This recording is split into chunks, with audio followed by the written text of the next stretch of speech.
Good afternoon. Will the Standing Committee on Public Accounts please come to order? Before we begin our business today, I'd like to inform the committee that we received the following membership substitution for this meeting only: MLA Pershot for MLA Stone. This meeting has been called to consider the following reports: the Auditor General's Investigations Report dated August 2021, Municipal Development Corporations, the Auditor General's Report follow-up of previously issued recommendations dated February 2024, Investigations Report, Municipal Development Corporations, the Auditor General's Investigation Report, Manitoba Municipalities, and the Department of Municipal and Northern Relations dated August 2025, the Auditor General's Report follow-up of previously issued audit recommendations dated April 2022, Rural Municipality of Salaberry, Audit of Financial Irregularities. Before we begin, are there any suggestions from the committee as to how long we should sit this afternoon? Mr. Malloway. Thank you, Mr. Chair. I recommend that we follow the reports in the order they appear on the agenda. And the second point is that we meet for an hour and revisit at that time. So we'll deal with the first or the second suggestion first. Emily Malloway suggested that we sit for an hour and then reconsider at that time. Is that the will of the committee? It is agreed. I will deal with another issue first. I believe that there was prior agreement that this committee complete consideration of the following chapter without further discussion: the Auditor General's Report follow-up of previously issued audit recommendations dated April 2022, Rural Municipality of Salaberry, Audit of Financial Irregularities. Does the committee agree to complete consideration of this chapter? Agreed and so ordered. And there is a standing recommendation from MLA Malloway that we consider the reports as listed on the notice, which would be the MDC report first, followed by the Westlake Municipality, I believe. Is there agreement on that? That is agreed. This time, I'd ask the committee if there is leave for all the witnesses in attendance to speak and answer questions on the record if desired. Is that agreed? Agreed. I'd also like to remind everyone that questions and comments must be put through the chair using the third person as opposed to directly to members and witnesses. Before we proceed, I'd like to inform all in attendance of the process that is undertaken with regard to outstanding questions. At the end of every meeting, the research clerk reviews the answered for any outstanding questions, and the witness commits to provide an answer to and will draft a questions pending response document to be sent to the Deputy Minister or other witnesses. Upon receipt of the answers to those questions, the research clerk then forwards the responses to every PAC member and to every other member recorded as having attended that meeting. With those issues dispensed of, we'll now move on to the order as agreed upon, the Municipal Development Corporations, and we'll consider the chapters of that report. Does the Auditor General wish to make an opening statement? Auditor General. Thank you, Mr. Chair. First, I'd like to introduce the staff members I have with me today. I'm joined by Jeff Gilbert, Assistant Auditor General, Ryan Riddell, Audit Principal, and James Wright, Audit Principal.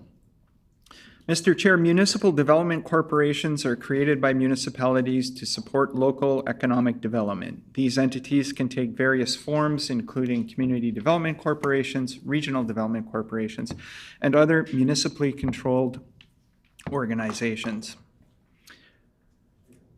This investigation was initiated in response to numerous concerns raised through our citizen concern line regarding the lack of oversight and information available on municipal development corporations.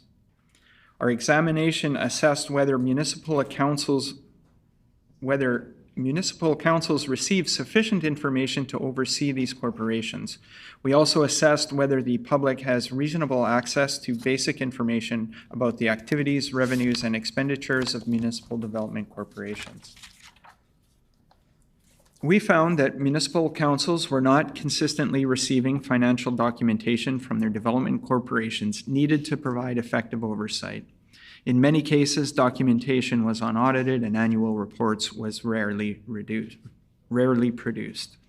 Development corporations also provided limited public information. Financial statements and board minutes were not consistently available to the public or did not contain sufficient detail to identify revenues and expenditures of the development corporation.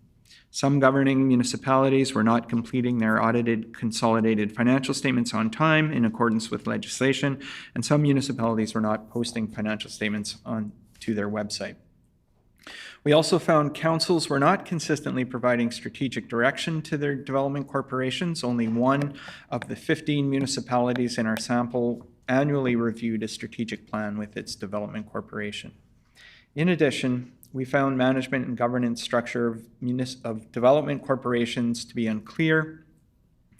Many councils, municipal staff, and board members had differing understandings of how their roles and responsibilities in managing the development corporation. This report includes 5 recommendations aimed at improving oversight, transparency, and governance of municipal development corporations. Of the 5 recommendations, management has implemented 1 and has indicated it does not intend to implement the other 4. I'd like to thank municipal officials, development corporation representatives, and staff who shared their perspectives during our examination. I would also like to thank the staff of the department and to all Manitobans who brought their concerns to the attention of my office through the Citizen Concern team. I want to acknowledge my audit team for their diligence and professionalism in completing this report, and I look forward to discussing the findings and recommendations with the committee today. I thank the Auditor General for his comments and for the work of his office and the staff that were involved in this report. Does the Deputy Minister wish to make an opening statement, and would you please introduce your staff? Yes, I do, Mr. Chair. Beside me is the Assistant Deputy Minister for Municipal and Northern Relations with responsibilities for the division called Municipal Northern Support Services. Mr. Kevin McPike. All right. Again, thank you, Mr. Chair, for the opportunity for an opening statement. I'd like to thank the committee for the opportunity to provide an update on the Department of Municipal and Northern Relations actions to implement the recommendations directed to the department.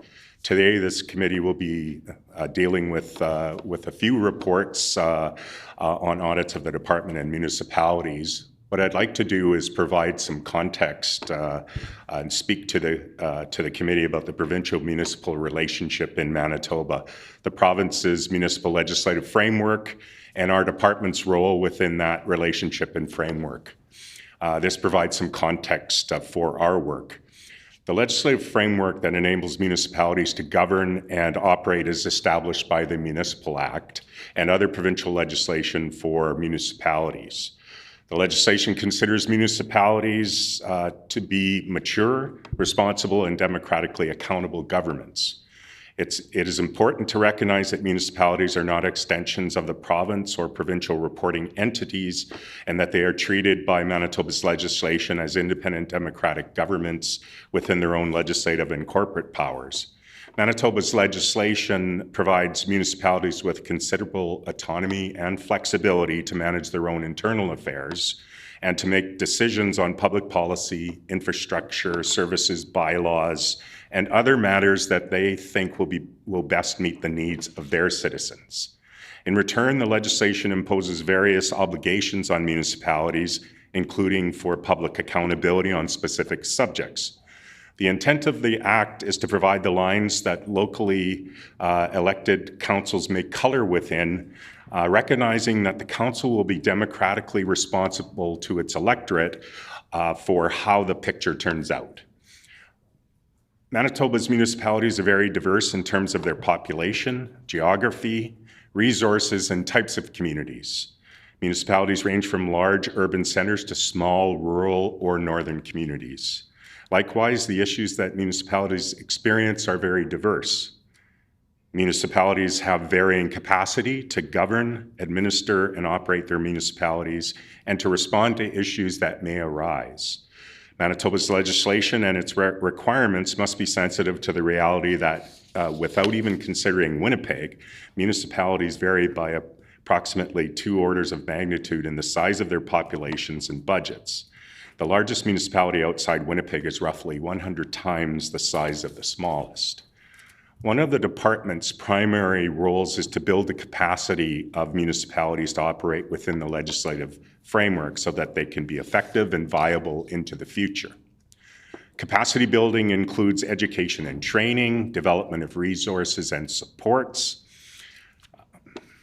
and provision of tools and education to enable municipalities to respond to issues and govern appropriately. The department also provides on-demand responses to questions and concerns raised by municipal administrators, elected officials, and the general public. I will be updating the committee on the Auditor General's recommendations directed to the department, and note that the Auditor General has also directed recommendations to individual municipalities.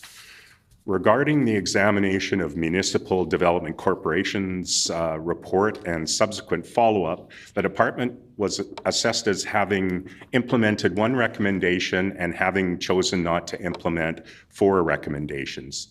Generally, the department is of the view that it has implemented the recommendations to the extent that was reasonable or possible when considering Manitoba's legislative and public policy framework for municipalities, and the department's role within that framework. While the department's responses are clear as to the department's rationale, it is worth noting or reiterating that some key contextual considerations be made for the committee. It's important to note that while the audit is generally directed to the department and concerns the relationship of municipalities to community development corporations, these CDCs are not established under the department's legislation. I would like to thank staff from the company's office and from the then Department of Economic Development and Jobs. These areas provided important assistance and information to the department in developing guidance for municipalities and who held policy expertise held policy expertise specifically related to the CDCs. The department's view is generally that most of the recommendations in this report were fundamentally of a public policy nature, as there was limited existing legislative or regulatory authority for the department to implement the recommendations. I would note that the general tenor of the recommendations was that Manitoba should intervene in or prescribe requirements for how another government was to conduct its internal affairs, communicate with its electorate, plan its priorities, or relate to other legal entities.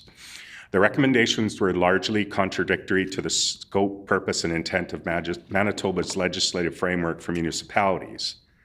As important context, I'd like to note that these recommendations were made only a couple of years after Manitoba's legislature had already considered the legislative requirement for financial reporting by municipally controlled entities, including CDCs. Through the Red Tape Reduction and Government Efficiency Act 2018, the legislature actually repealed the existing legal requirements for municipally controlled entities to obtain their own audits, in part over concerns about their cost and timeliness. Therefore, as a public policy matter at that time, the recommendations in the report appeared to also be contradictory to the general direction of the provincial public policy for municipalities on these matters. However, the department did implement the recommendations to the extent that was possible within the department's role of providing advice and guidance to municipalities. The guidebook provided to municipalities on CDCs was responsive to the issues highlighted in the Auditor General's report. The guidebook provided information for municipal councils and administrators to consider how existing legislative requirements, and for matters not covered by legislation, the suggested best practice on these subjects. Thank you for the opportunity to provide an introduction, and I look forward to addressing the committee's questions. Thank the Deputy Minister for the opening statement and for appearing with staff before the committee this afternoon. Are there questions from committee members? Lake Compton. Thank you, Honorable Chair. I have a question just kind of to the last thing that was said by the presenter. what are the best practices that are recommended? Because if I understood correctly, in 2018, it sounds like there was a repeal made by the government at the time to the audit requirement. So now I'm curious, is that actually a best practice? Is that not a best practice? Is there something else that, perhaps the current government should be reflecting on whether or not legislation needs to be adjusted or not? I guess maybe that was a few things. But. Deputy Minister. Thank you, Mr. Chair. The guidebook, which is called the Community Development Corporation's Guidance for Municipal Accountability, is available on our website, on the provincial website and our Municipal and Northern Relations subsite. Topics covered in the guide include municipal roles in community economic development, best practices, strategic planning and annual reporting on goals, governance for community development corporations, and promoting financial transparency in community development corporations. So to your question, to the question from the member, certainly there are best practices out there. They're at the, at the discretion of each individual municipality to look at those best practices and determine what their approach is going to be to community development corporations. What we've provided are really a list of best practices for them to consider. In terms of audited financial statements, that's something that a municipality could consider, but it would be voluntary to do that. But I think what's really important is financial reporting, from a community development corporation to a municipality or to their stakeholders. Follow up, Emily Compton. Thank you, Honorable Chair. I'm wondering if the Deputy Minister could let folks here know how many municipalities seem to be following these best practices guidelines of transparency and reporting financial, their financial dealings with their constituents or in their municipality. Deputy Minister. Thank you, Mr. Chair. The department issued a bulletin 2022-23 on August 5th, 2022, to introduce the Community Development Corporation Guidance for Municipal Accountability Handbook. The guide was attached to the bulletin. The guide was mentioned several times during monthly call delivered by the municipal services officers to senior municipal administrative officials. Municipalities are empowered and have the full authority to determine their policy priorities, including the use of the department's resources and tools. But certainly when questions are asked of our department and generally answered by our municipal services officers, we refer to this guide. And if they're looking for advice, we again talk about best practices and don't say what you must do, but here are some things to really consider to ensure that proper planning, reporting, and transparency are contained in that relationship between the municipality and the Community Development Corporation. Thank you, Deputy. Further questions? Emily Oxenham. Thank you, Honorable Chair. I heard the words follow-up several times, and I'm just curious, given the findings of insufficient follow-up on complaints regarding, about municipal compliance, I'm just wondering what specific changes will be implemented to ensure that complaints are addressed in a timely manner and also effectively. Deputy Minister. Thank you, Mr. Chair. Certainly the information is provided, on best practices to all of the municipalities. As far as the specific municipalities and their intent to take up those best practices, that really is to their own discretion. However, we certainly do continue to promote these best practices to all the municipalities to ensure that they understand, really policies and standard operating procedures that they can take on in order to, ensure that there's that strong relationship between the community development corporations as well as the municipalities that work with them.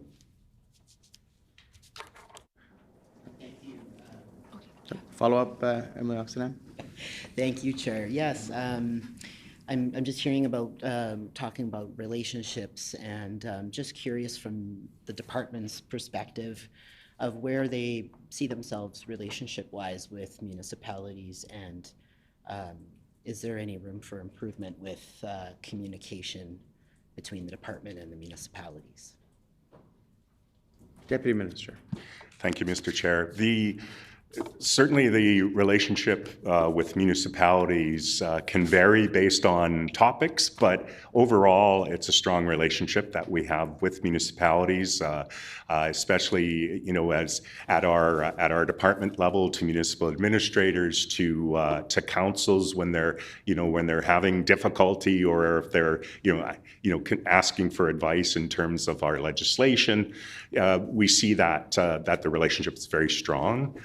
We don't agree on everything, on every issue, but at the same time, we certainly work with them proactively in order to address issues so that they don't get to be much bigger issues, and that management and practice at a municipal level is really as strong as it can be. Thank you. Emily Chen. Thank you, Honorable Chair. Of the 5 recommendations, the department disagreed with some of the recommendations and chose not to implement 4 of the recommendations. So my question is actually towards the Auditor General. Does the Auditor General have any comments regarding those, regarding the department's response related to the recommendations that are chose not to complete? Auditor General.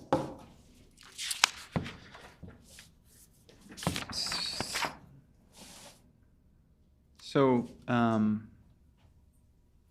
not sure if I caught the whole question, but I think it was to do with my response to the department's response of not implementing 4 of the 5 recommendations. Yeah, certainly the department talks about the municipalities being sovereign and democratically elected, and certainly we are aware of that, and we took care in our recommendations to ensure that they were not imposing. It wasn't the intent, the recommendation to impose rules or decisions or to set priorities for municipalities.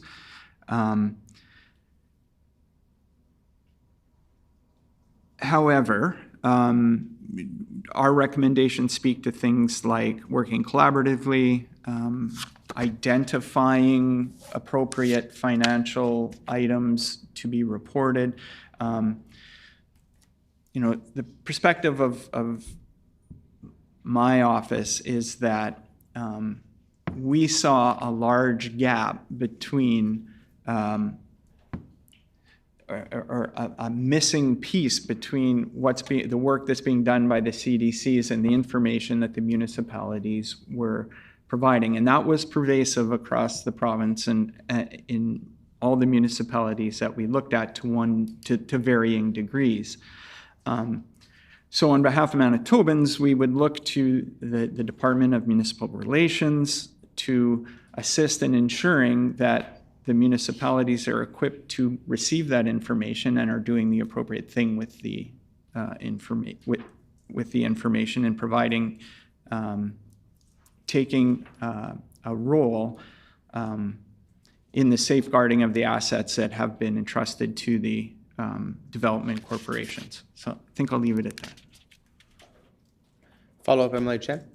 Yeah, my follow-up question is towards the department.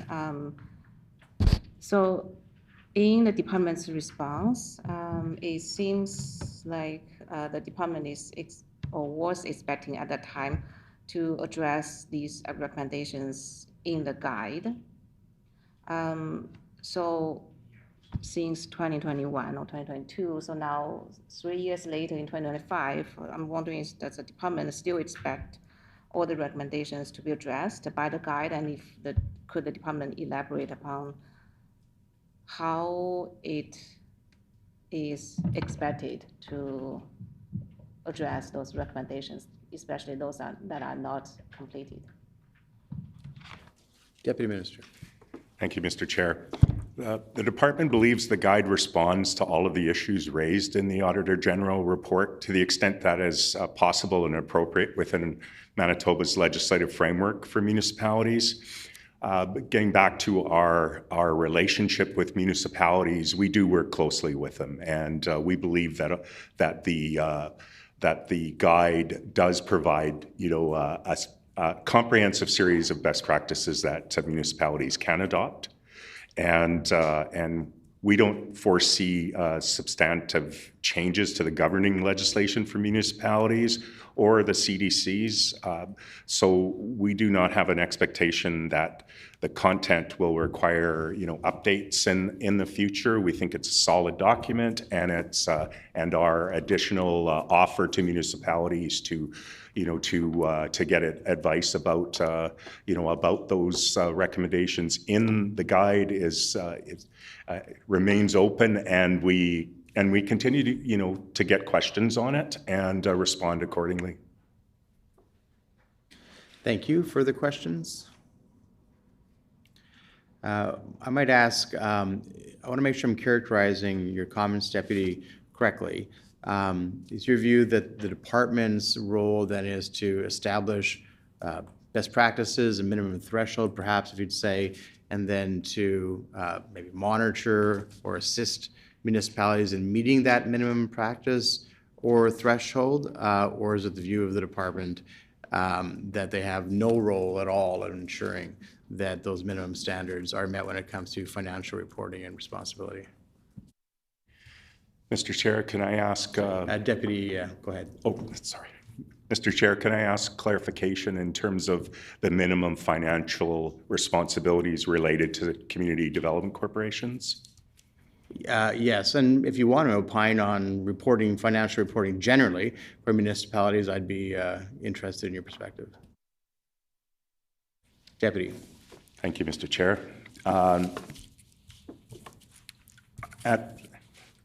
At page 8 and 9, the guide provides municipalities with clear direction on minimum reporting requirements under the Corporations Act, under which the community development corporations are created. The statute requires reporting to shareholders on an annual basis, which would include the municipalities. It does not require public reporting.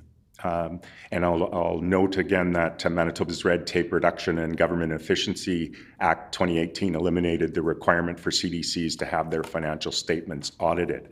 That being said, certainly we continue to want to support municipalities, to adopt best practices and to adopt practices that will strengthen their ability to work with their own community development corporation or corporations that they work with. We see our role as providing advice and guidance, as the Municipal Act doesn't have, any specific reporting requirements around community development corporations. So would the role essentially be reactive, or do you proactively reach out to municipalities to see if they need assistance on that reporting, or is it just or on ensuring that there's financial responsibility, maybe not always reporting, or is it just if there's a complaint or concern that's raised, is it proactive or is it reactive? Deputy. Thank you, Mr. Chair. Under the Municipal Act, municipal councils are fundamentally responsible to ensure that their administration fulfills its responsibilities to provide financial reporting to the council and to make the municipality's audited financial statements available to the public. I would go back to say that we have been proactive to develop a guide for community development corporations, for the use of councils, and also to promote that guide. And one last follow-up question. So I'm understanding and I'm accepting sort of the premise of the department that, these are elected bodies and they have to respond and report to their own constituents. And I do respect that. But we often talk as elected officials about municipalities being creatures of the provincial government, and to what extent we feel that means that there should be a greater oversight that maybe depends on the individual's experiences or their perspectives. But is it your view that because outside of Winnipeg, there are some municipalities who have a significant tax base and they have significant resources, 25,000 maybe in the arm of Hanover, and others who have significantly less? Are all the municipalities, whether they're big or small in terms of their tax base, able to meet what you believe to be best practices from a financial reporting perspective, either for the MDCs or generally? Deputy. Thank you, Mr. Chair. Certainly the capacity of municipalities does vary based on expertise, based on financial resources available to them. And our approach within the Municipal Act is to look at what are their legislative requirements in terms of reporting, and are they having difficulties, whether that's reporting a deficit or wanting to borrow for capital works. Those sort of pieces, we do, certainly appreciate that each municipality may have, or many municipalities have varying degrees of capacity. Our approach with the municipalities for their legislative requirements under the Municipal Act is to certainly work with them so that they can meet the minimum requirements of the Municipal Act. With respect to community development corporations, being that they fall outside of the Municipal Act, they have certain responsibilities to meet with under the Corporations Act, which they, if they don't meet, they certainly would, could be taken to task for that. Thank you, Deputy. MLA Pershot. Thank you, Honourable Chair. In this day and age with transparency and having accountability with the RMs reporting the financial audited statements to the public, how could an RM like St. Clement's go now 5 years without an audited financial statement given to the public? And in addition to that, what can the department do to ensure that is done in a timely fashion moving forward? Deputy Minister. Thank you, Mr. Chair. I'll start the answer, and then I'll also ask my colleague to fill in some of the details on it. But we certainly are aware of when municipalities have not met their requirements under the Municipal Act, and what we do is to contact their municipal administrators. We often meet with council, depending on this, on how far behind they may be, and we also provide guidance, through various guides and bulletins that help municipalities build that capacity to meet their requirements under the Municipal Act. And I'll just turn over to my Assistant Deputy Minister for further detail. Assistant Deputy Minister. Thank you.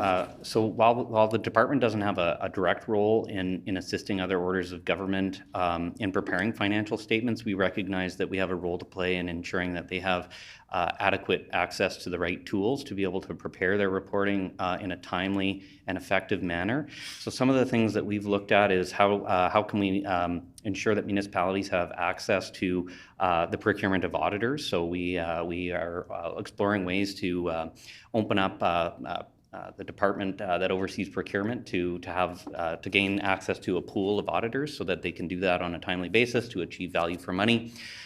We also work with them to ensure that we have the timely appointment of auditors so that reports are being completed on time. They're also being reviewed by council. And we also provide templates and other supports to ensure that the audited financial statements are being developed appropriately. Thank you, Deputy and Assistant Deputy. Follow-up, Mr. Pershot. Mr. Pershot. Thank you, Mr. Chair. Based on the information provided by the department, what is the assurance to the public that the audited financial statements are going to be released at any time. It's been 5 years. People would like to know, is it going to be another 5 years or 10 years, 15 years? Deputy Minister?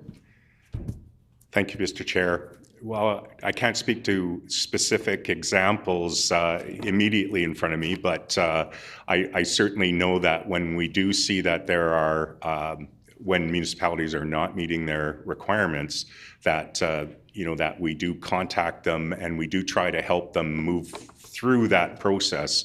And we also are, are certainly available to talk with them, to help them find auditors, as my colleague had suggested. It is difficult sometimes for municipalities to find auditors. I don't use that as an excuse for municipalities to not report on time. So, and I think the second Auditor General's report that we'll be talking about today also kind of relates to municipal requirements that we can speak further to. Thank you. Emily Devlin? Yes, I don't know if this has been answered already, but what, if any, relationship does the department have with the association or the organization of chief administrative officers in Manitoba, specifically with respect to creating or strengthening that knowledge base, specifically with the administration side of municipalities? Councils come and go, change, but you'd want the public service and municipalities to be strong in their understanding of the fiscal responsibility, or whatever you want to call it. But is there a relationship, and what does that look like with the department? Thank you, Emily Devlin. Deputy Minister? Thank you, Mr. Chair. The department works regularly with the Association of Manitoba Municipalities, as well as the Manitoba Municipal Administrators Group. We meet bi-monthly with the Municipal Administrators Group, and we talk about things like this. So we talk about, about strengthening capacity, about meeting requirements, about tools that would be useful for municipalities to be able to meet their requirements. We, as I alluded to, we work with the Association of Manitoba Municipalities as well on issues that, that are, more than one or two municipalities, and that gives us opportunity as well to talk about and strategize around, how to increase the capacity of those municipalities. Thank you, Emily Devlin. Do you have a follow-up? I do, yeah. Just on that, what feedback does the department get from municipal or administrative officers and the administrative side of municipalities? What feedback do you get from folks in terms of maybe the competency level that exists across all municipalities in Manitoba? Deputy Minister. Thank you, Mr. Chair. We do get feedback about capacity of administrations, including councils. They do vary, and when new councillors come on, it's important that they get oriented to their responsibilities, and the same is true with municipal administrators. So when there are changes, there's need for education, and that's done in a few different ways. The first is the Association of Manitoba Municipalities works to provide that orientation to new councillors. And we work at the department level as well to support training in that regard. We also work directly with the Municipal Administrators Association to, again, to help strengthen their ability to do their job, as the administrative component of a municipality. Thank you. Other questions? Emily Wasco. Thank you, Mr. Chair. And so to the department, so we've got one recommendation that's been completed. We've got a guide that's gone out to municipalities. We've heard the ongoing collaboration working with the municipalities and also the municipal administrators. I guess since the guide has gone out and the other recommendations really the department has disagreed with, just due to the fact that municipalities are their own democratically elected entities. So I'm not sure if this is going to the department or the Auditor General, maybe. And since that guide has gone out, have we seen these various complaints, the number of allegations as far as not being transparent to the public? Are those numbers gone down? So there was a bit of a dealer's choice there in terms of the question. I'm going to allow the Deputy Minister to respond, and then I'll seek guidance from the Auditor if you'd like to weigh in as well. Deputy Minister. Thank you, Mr. Chair. We don't have any specific information since the release of the best practice guide to indicate that they've gone up or necessarily gone down. What we do believe is happening, though, that they're being seriously considered by municipalities as to how they strengthen their ability to work with their community development corporation, as they do have a responsibility to report on the financial side in their own financial statement on any related organizations.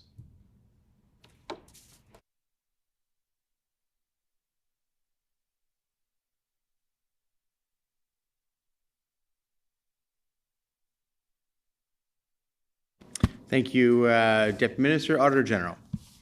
Thank you. As I had mentioned in my opening remarks, this report was initiated in response to numerous concerns that were raised to us through our citizen concern line. Now, I don't have numbers for you like we produce in the report or like we sampled in the report. We haven't resampled it, but I can confirm that we still receive concerns from individuals to our citizen concern line about the lack of transparency and accountability concerning municipal development corporations. Thank you for that response to both the Deputy and the Auditor. Emily Wass, going to follow up. Thank you, Mr. Chair, and thanks to the AG and the department for their answers. I guess that's sort of where we're getting to, right? I mean, so then where does the public then, where do they get to go with further complaints besides waiting the 4 years for election cycle and then bringing that up? Because as the department, as the deputy has mentioned, they have those ongoing bi-monthly meetings with municipal administration, but then also a good working relationship with AMM. The Auditor General did the report. The recommendations are there. I would hope that, again, that good relationship continues, and it's sort of one of those, not quite a temperature check happening, but sort of where the municipalities are at, where they see that they're at themselves, and then asking the department for the help, as the deputy and the assistant deputy had mentioned, in regards to the tools that they can supply those municipalities to help rectify or be a little more transparent or accountable to their constituents or their electorate. So I would just like a couple comments on that, and I appreciated the AG saying that that the complaints are still coming in, and so how maybe can we as legislators in opposition and in government maybe help move something forward to help municipalities with their electorate as well, or do we just sort of hang back, pump out an updated guide as a reminder, and hope for the best? Deputy Minister. Thank you, Mr. Chair. Thank you for the question. Certainly, we receive complaints, directly from the public on various issues, and when it's not in the sphere of the department, to be able to control the response of a municipality, which is something we talk about regularly about, those organizations being being independent and accountable to the electorate. We also do, make suggestions such as, making representation to the council as a delegation to writing the council, raising those concerns, and then taking into account what, asking them, so what are you doing about that? So I think that's the right of every citizen to be able to do that, and we do give that advice often when we do get complaints. Now, I'm not suggesting that we get a lot of complaints about CDCs, but you know, we get complaints, you know, about various pieces that that members of the public, you know, want us to do something about, and sometimes those are outside of our scope. But that's the kind of advice that we give to make sure that they know they have options to talk with their municipality. Further questions? All right, seeing no further questions, I'll put the question on the Municipal Development Corporation chapters to the committee. Does the committee agree to complete consideration of the chapter Municipal Development Corporations within the Auditor General's investigations report dated August 2021? I'm open to a yes or a no. Agreed? This chapter is accordingly completed for consideration. Does the committee agree to complete consideration of the chapter Investigations Report Municipal Development Corporations within the Auditor General's report, follow-up of previously issued recommendations dated February 2024? Agreed? This chapter is accordingly completed for consideration. We'll move on to our final report of the afternoon. We'll consider the report of the Department of Municipal and Northern Relations.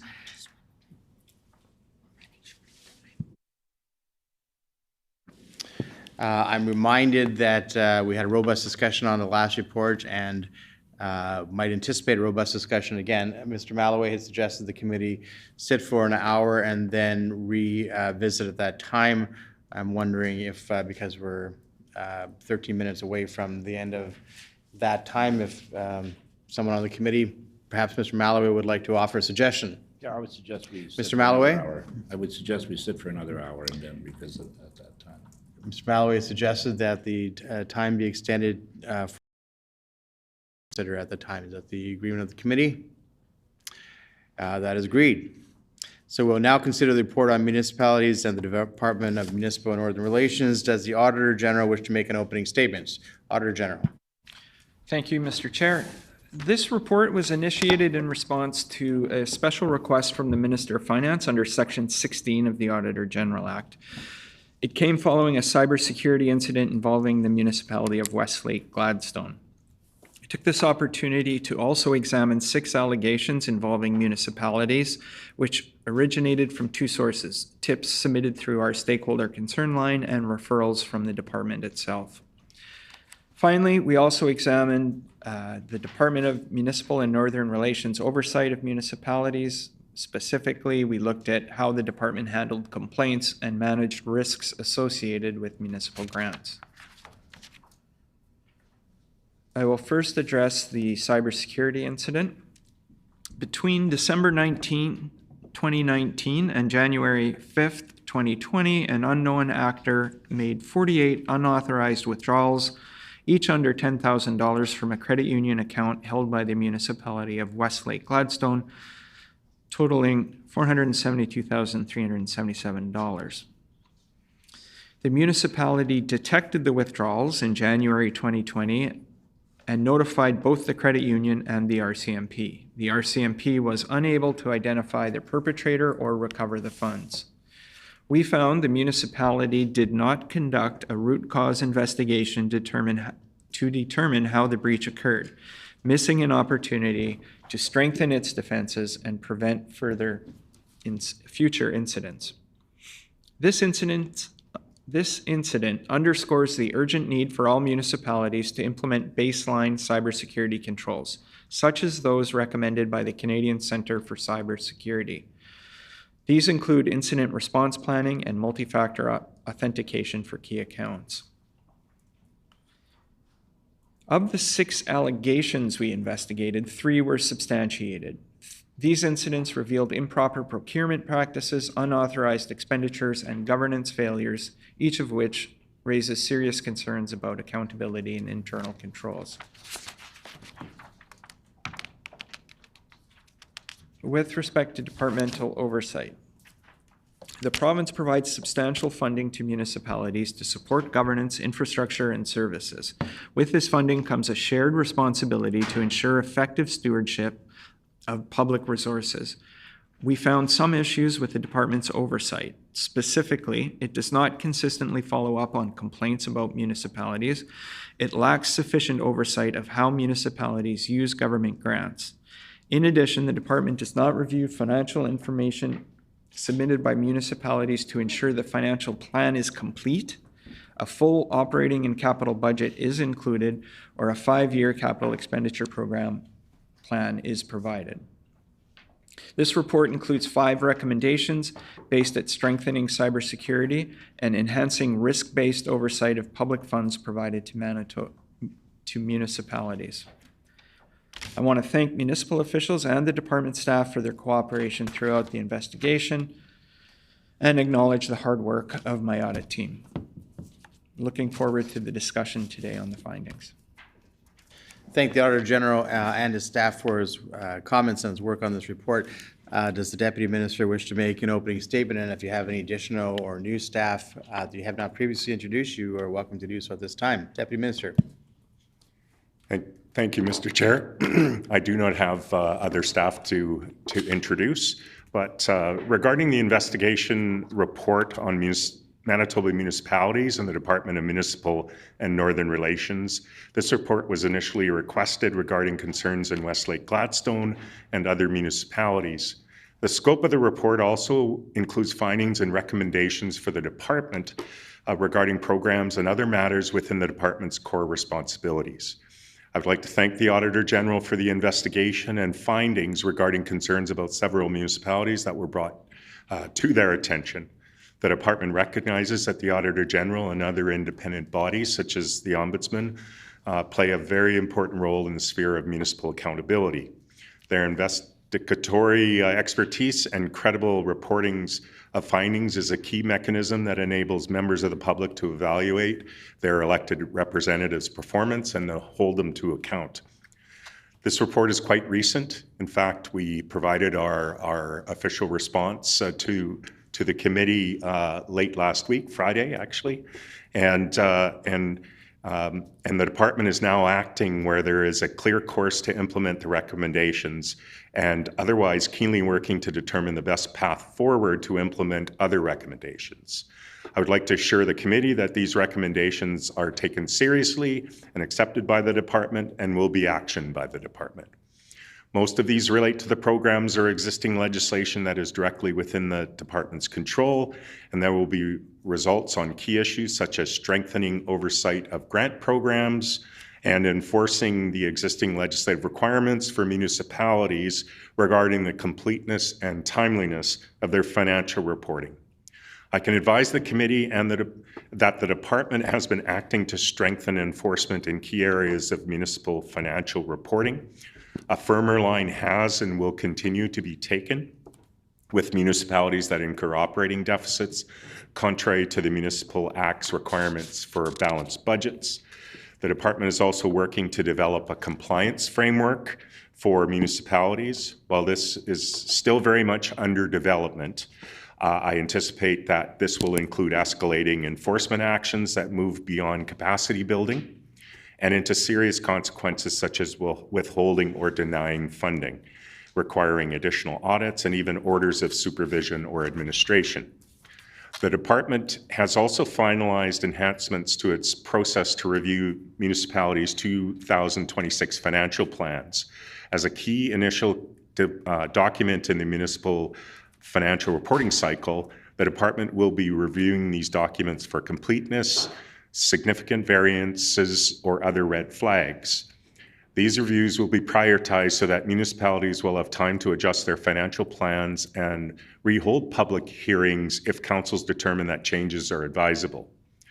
The department will also continue to offer preliminary reviews of financial plans to municipalities and will be providing training to municipal financial staff on budgeting, and that will occur this December.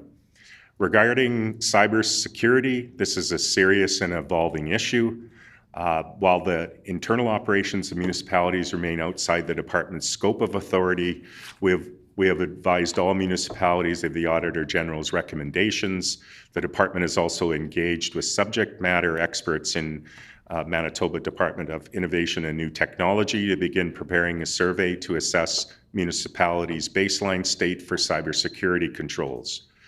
This is a complex task, given the diversity of municipalities in terms of size, information technology, hardware and software, administrative and technical capacities, and financial resources. We anticipate that there will be a significant variance between municipalities, and the survey will enable our department, with assistance from MINT, to understand municipalities' baseline security state and assess the gaps and associated risks. Our information and guidance to municipalities can then be targeted to address the most significant gaps and sources of risk. Subsequently, we anticipate that municipalities will be resurveyed to monitor whether cybersecurity controls have improved and inform subsequent resources or programs. The department anticipates that encouraging improvements in cybersecurity in municipalities will very much be an iterative process, given their varied capacities and interests and the evolving nature of the information technology space generally and the new risks that come along. Thank you for the opportunity to provide an introduction, and I look forward to addressing the committee's questions on this report. Thank the deputy for his opening comments. Any questions from the floor? Emily Compton. Thank you, Honorable Chair. First, I want to say I appreciate the promptness in terms of response and seriousness that I feel my interpretation that has come from the department. One of the things I'm curious about, perhaps, Honorable Chair, that the Deputy Minister can shed some light on is there any initial thoughts on what the compliance framework might look like or what it might include? I'm curious around that. Thank you, Emily Compton. Deputy Minister. Thank you, Mr. Chair. Certainly, the compliance framework will focus on number one on what requirements the Municipal Act imposes on municipalities for reporting. So that will be really the outline of what we do in that regard. I would ask as well my Assistant Deputy Minister to provide any further comments. Assistant Deputy Minister. Yeah, when it comes to municipal financial plans, it would be to sort of ensure that they're aligned with the legislative requirements under the Municipal Act. So that would be ensuring that they have an operating budget, capital budget, they're following year estimates, and they have a 5-year capital plan. So we would undertake comprehensive review for completeness, ensuring that council's been signing off. We would also work to develop measures for use in variance analyses to be able to determine any red flags, to be able to do that proactively so that that information can be brought back to council's attention in a timely manner. So that would be but the focus would be to sort of focus on levels of overall taxation and core expenditure categories, as well as the ratio between things like current and future years capital plans.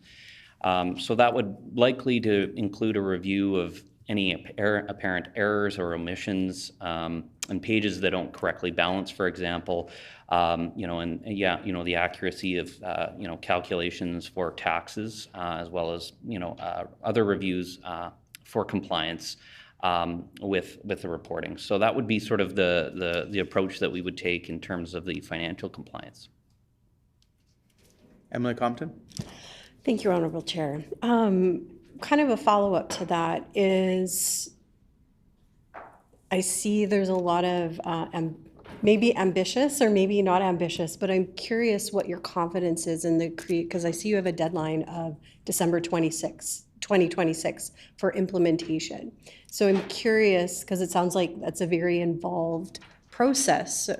So what's the confidence in the department in completing these tasks? Because I'm learning 1-year deadline for something can sometimes be quite ambitious. Deputy Minister.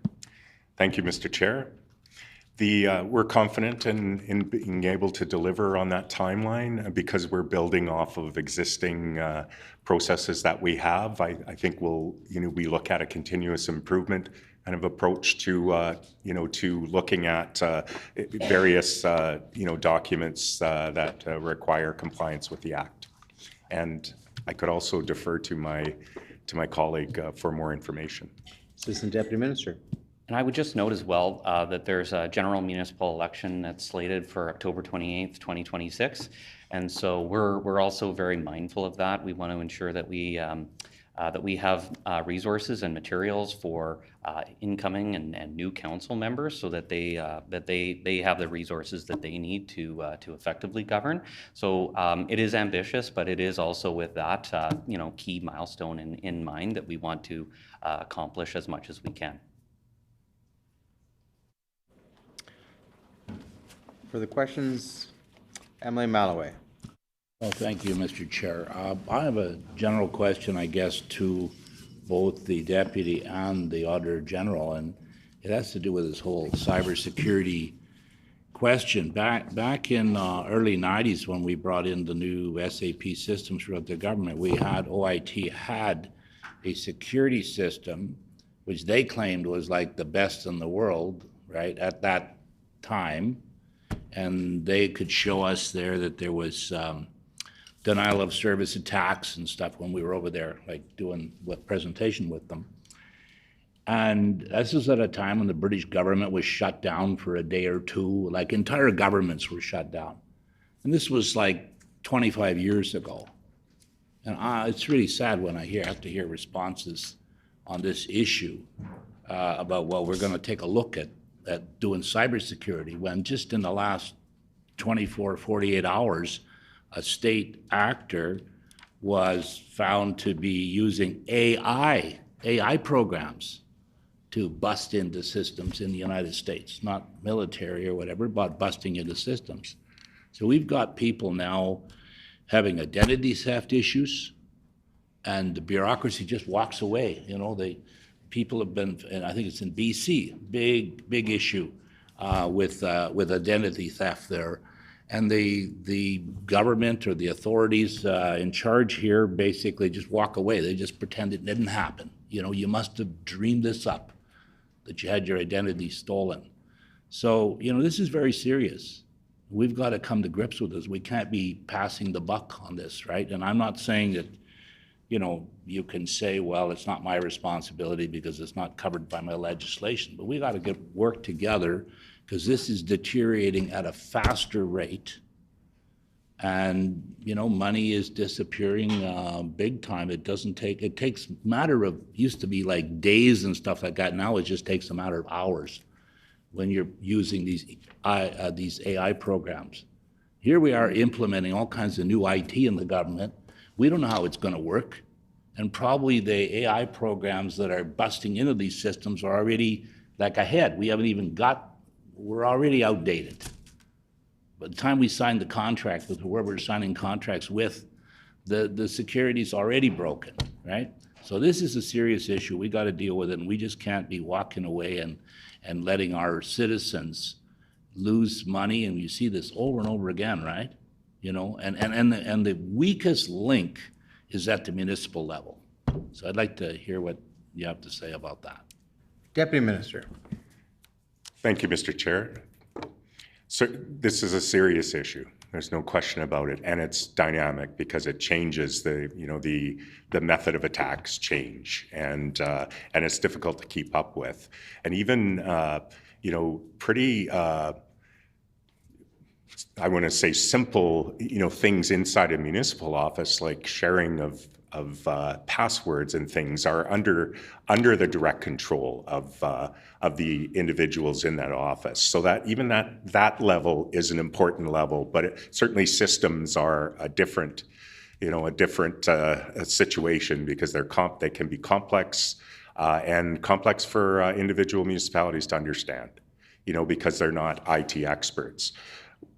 That's why we will work with, with the department inside of government here, Mint, to ensure that we're working with municipalities through the Association of Manitoba Municipalities to talk about not only what the current state of protection is, but also, what needs to be done in the future and what needs to be regular practice of municipalities to be able to protect their systems.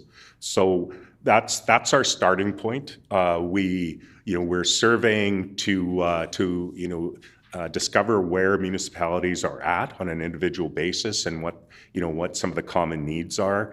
And we will be working with municipalities to help them strengthen their cybersecurity practices as a result.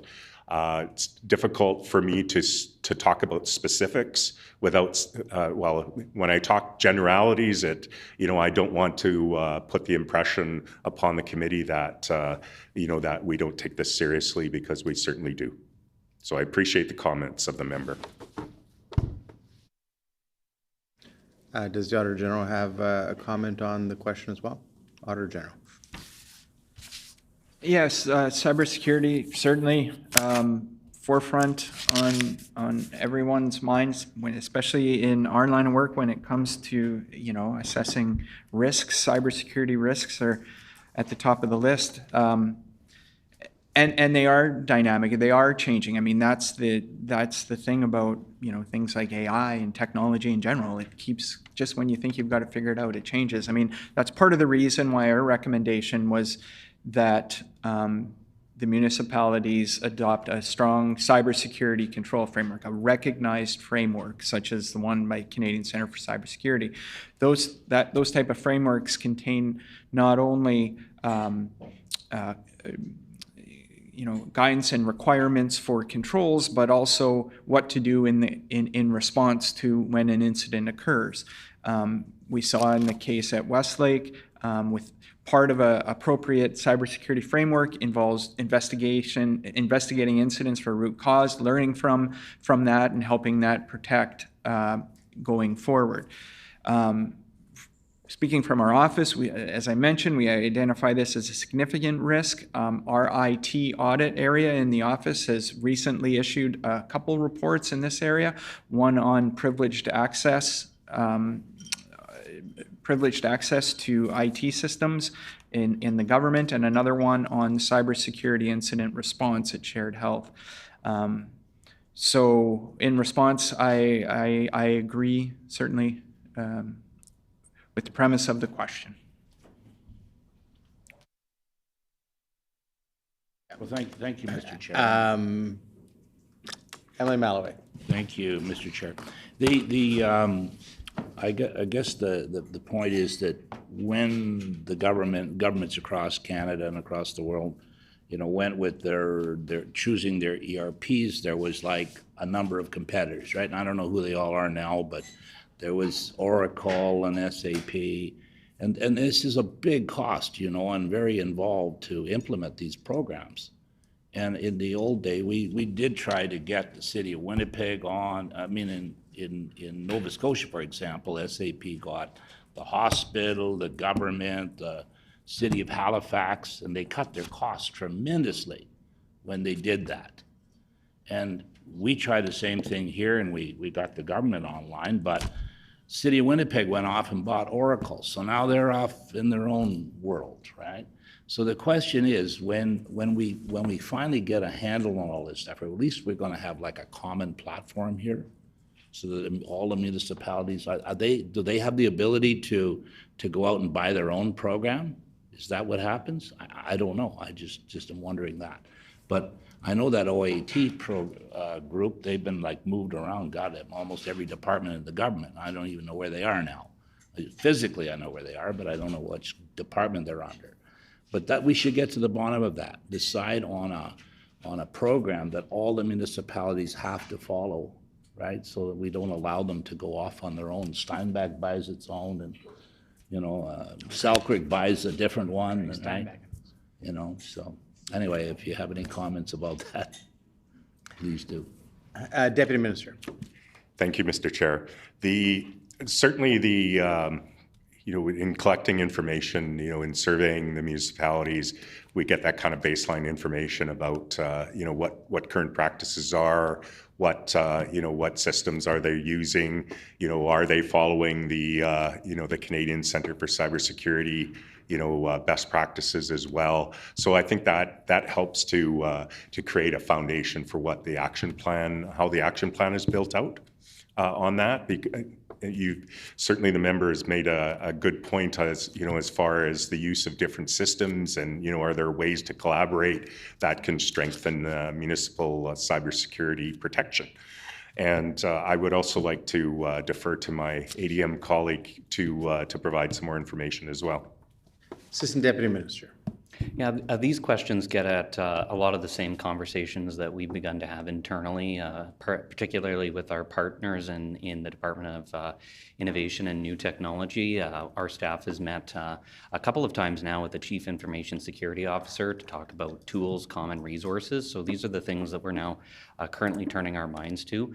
We also know that there's the Manitoba Education Resource Learning and Information Networks Special Operating Agency that provides similar resources to school divisions, and so that provides us with a common template to work off of, and also a broader community of practice dealing with other orders of government in terms of looking at information technology and issues of cybersecurity that we can also build off of and look at how we might apply that to the municipal lens as well.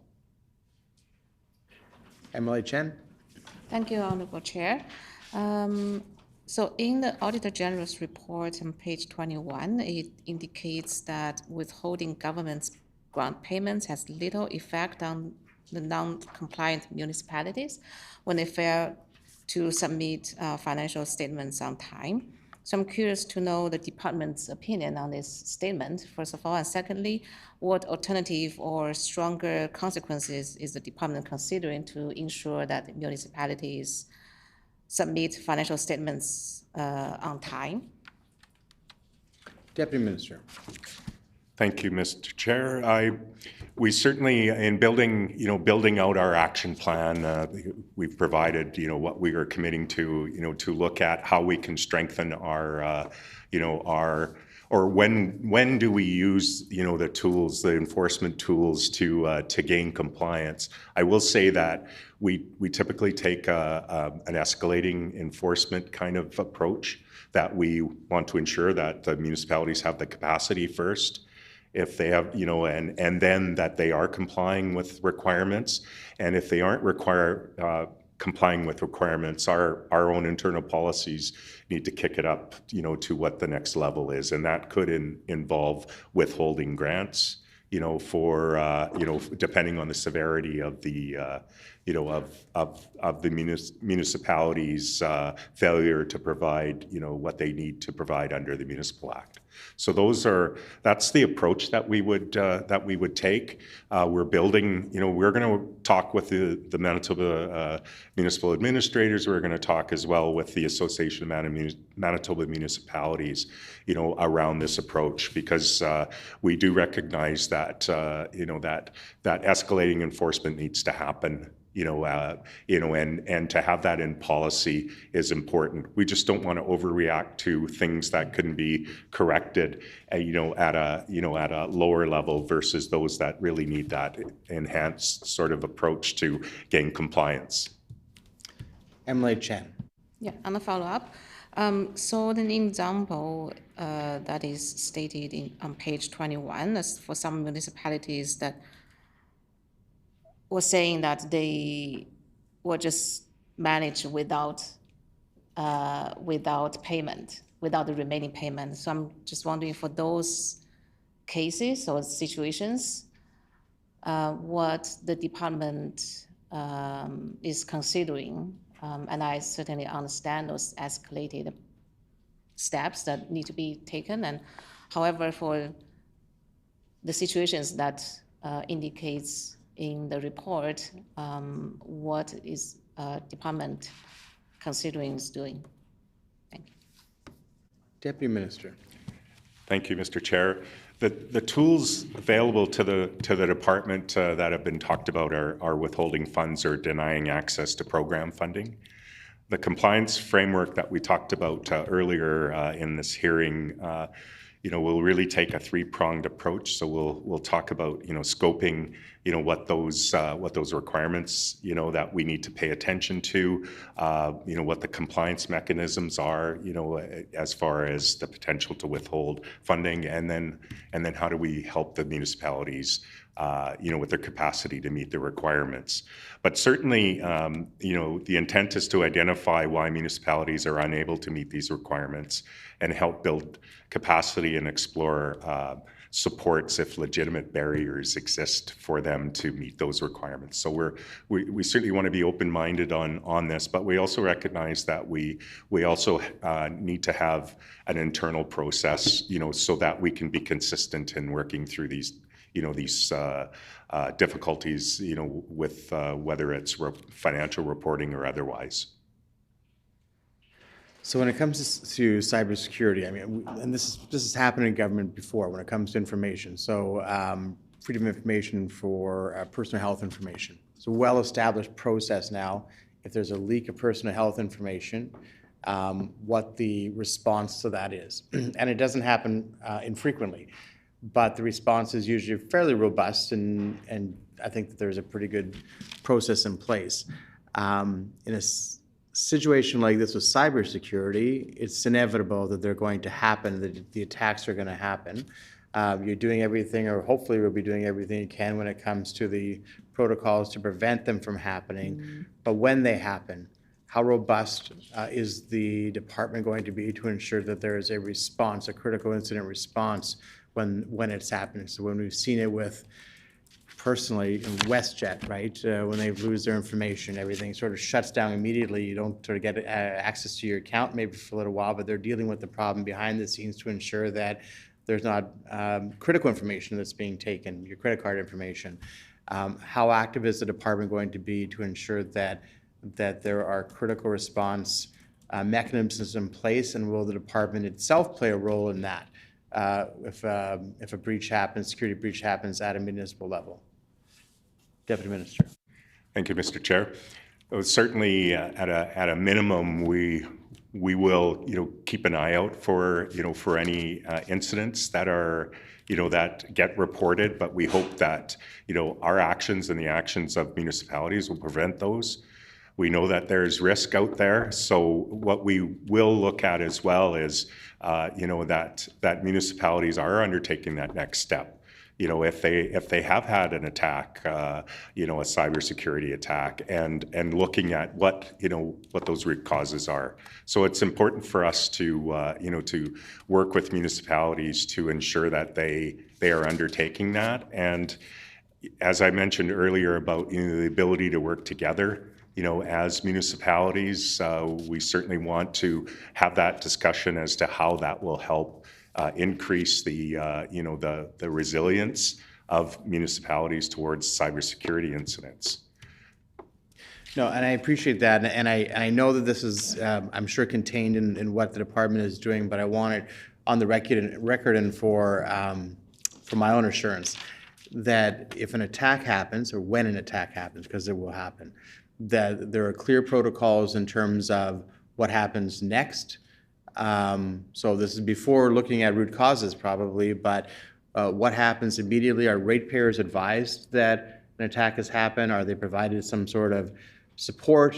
I know in the past some companies have offered free credit monitoring system for 6 months or a year when there's been an attack on, not to cite WestJet too much. I'm neither trying to downgrade them or to give them free advertising, but they offered free credit rating monitoring for 6 months or a year after the attack.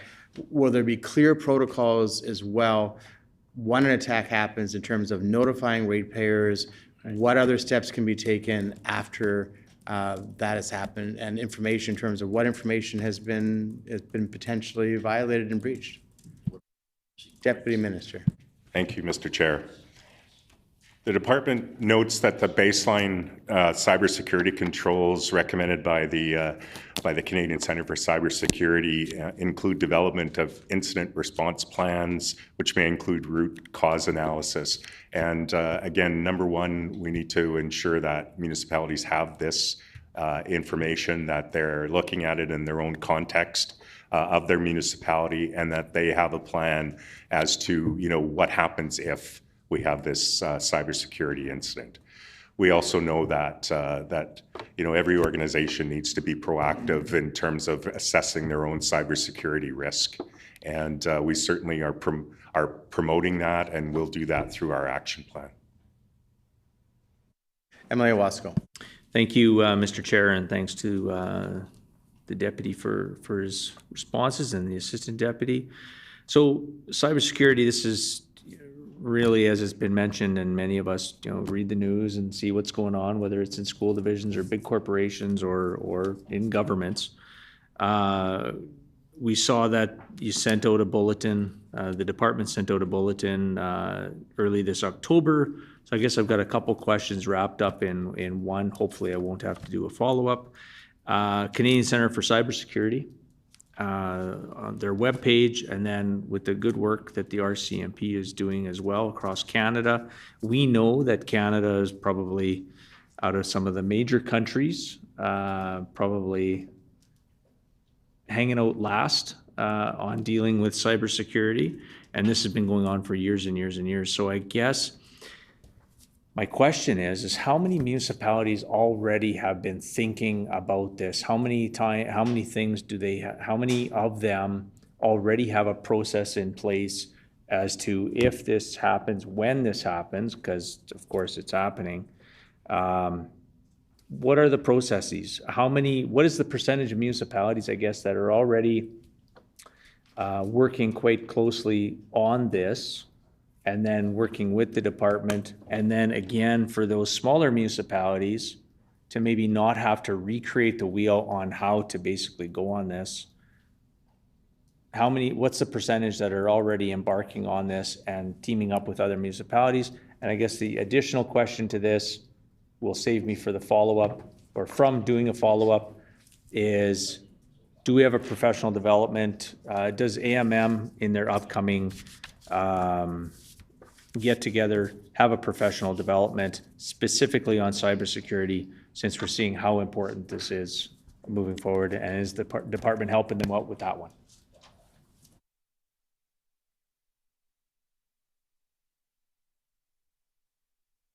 Deputy Minister.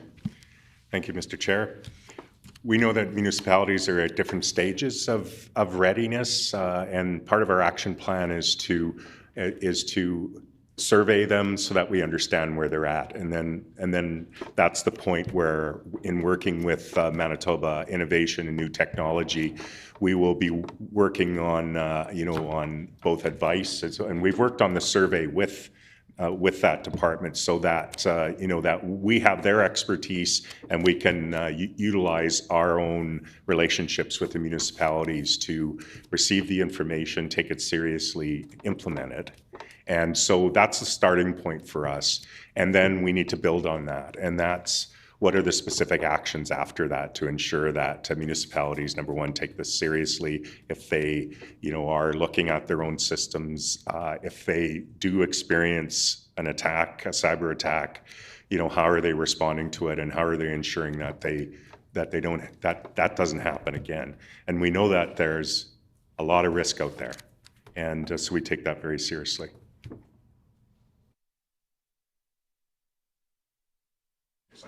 Oh, of course, Assistant Deputy Minister. Just to add to that, so we have to do the baseline survey, but we don't expect just to do one survey and stop there. Our intention would be to do a follow-up within 1 year to monitor the adoption of the CCS baseline recommendations and controls, and monitor their implementation across municipalities to understand where they might be finding barriers, and also to explore the opportunities to better support them. So we do expect that this is going to be an iterative process and a learning opportunity both for us as the department and for municipalities on best practices forward. Follow-up, Emily Owasco. Just follow up. I know it's not your conference that the department is holding coming up with AMM, but has there been the conversations with the department about the various different tools Also giving AMM, all the municipalities, a heads up that this survey is coming out. Is there some professional development that's being arranged or organized for the upcoming conference? Deputy Minister. Thank you, Mr. Chair.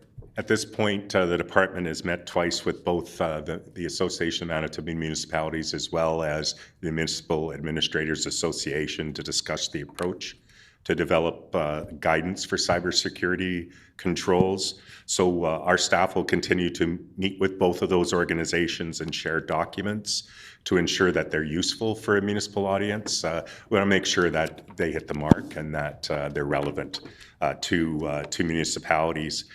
For example, the survey will be shared for feedback before it's finalized and distributed, and we're in that process right now. Secondary follow-up, Emily Wasco? Thank you, Mr. Chair. Okay, so I haven't quite got the answer on the whole professional development in the upcoming conference. I know that in Eastern Manitoba, we have 12 municipalities that get together every 4 months and talk about various different issues. And I know that cybersecurity had come up, and they've done a professional development within their own group, having the RCMP in. And I thought that was very beneficial. I think that sort of opened the eyes to many of the elected municipal councillors. And I'm just wondering if, again, even though there's been a couple conversations about some of the tools being used, if that is in the works. I know it's not the department's conference, but just to make sure that it's highlighted that it is something that even though everybody's taking it seriously, words are words and actions. So I'm just wondering if those conversations have happened to suggest that at the conference, cybersecurity is a topic. Deputy Minister. Thank you, Mr. Chair. I'll defer to my ADM colleague for some details, but I do want to say that certainly, we've been discussing with the Manitoba Municipal Administrators the topic of cybersecurity and the approach to how we raise awareness of that. Assistant Deputy Minister. So one of the focuses for next week's convention is actually going to be more on the financial side, and emphasis on that and what that means, because that's another key component of the report and one that we're a little more prepared to speak to.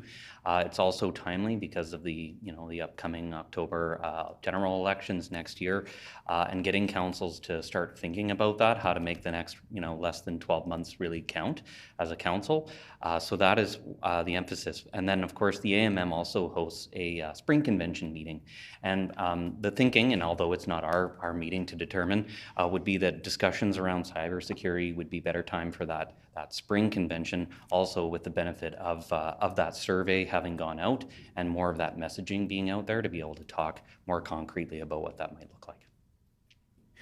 The province has a Chief Information Security Officer. Do municipalities have, as a collective, have an equivalent position? Deputy Minister. Oh, thank you, Mr. Chair. Not to my knowledge, is there one overall, Chief Security Officer? Some municipalities would have responsibilities with staff to and oversight on systems, but I'm not sure to what extent at this point, without digging into the details of the survey that we're undertaking. Would it be helpful if, in your opinion, I know we're hypothesizing a bit, but if there was one Chief Information Security Officer for municipalities, would it be easier to implement recommendations if you're dealing with one individual who then is working with municipalities as opposed to dealing with every independent municipality individually? And if you do, would you think that would be a valuable suggestion or a legislative change? Deputy Minister. Thank you, Mr. Chair. Certainly, as municipalities we've talked about being independent organizations. I think it's best that we talk with them about what options will help them to manage their cybersecurity risk. We do know certainly that, that we want, that in our work on this action plan, that we're going to be looking at, other best practices from other jurisdictions so that we can look at that as, as options. But I don't have a specific recommendation, Mr. Chair, at this point. Thank you. Other questions? Seeing no further questions from the floor, I'll just make a note for department officials that prior to this meeting, in part of the in-camera discussions we had, there will be, I think, a request from the committee to the department for an update on the recommendations, probably coming mid next year. That speaks to the seriousness that the committee takes this particular issue, as I know the department takes it as well.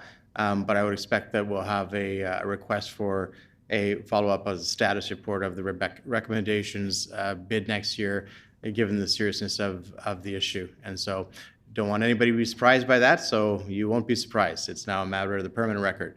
One last call for questions. Seeing no other questions, I'll put the question on the Manitoba Municipalities and Department of Municipal and Northern Relations report. Shall the Auditor General's investigation report, Manitoba Municipalities and the Department of Municipal and Northern Relations dated August 2025 pass? Pass. The report is accordingly passed. Before the committee arises, I'd like to ask all members, please leave behind the copies of your reports so they can be used again or properly recycled. The hour now being 5:31. What is the will of the committee? Committee rise. Committee rise.